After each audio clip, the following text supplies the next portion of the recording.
ജനിതക മാറ്റം വന്ന മ്യൂട്ടേഷൻ സംഭവിച്ച ഒരു വ്യക്തിയാണ് ഇപ്പോൾ സന്ദീപ് വാര്യർ. ഇനി നാളെ മുതൽ അയാൾ പറയാൻ പോകുന്ന എന്തെന്ന് അയാൾക്ക് തന്നെ അറിയത്തില്ല.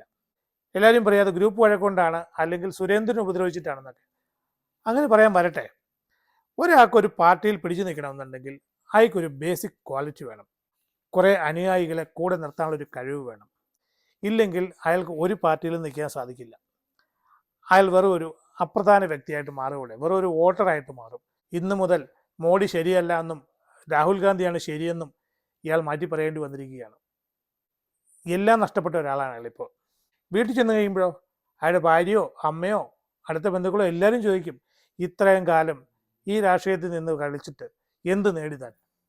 ഒന്നും നേടിയില്ല. അതുകൊണ്ടല്ലേ ഈ കോൺഗ്രസ് പാളയത്തിൽ പോയി ചേർന്നത്. ഓർമ്മ വെച്ച കാലം മുതൽ, കോളേജ് പഠിക്കുന്ന കാലം മുതൽ ഒരു പാർട്ടിക്ക് വേണ്ടി ഒരു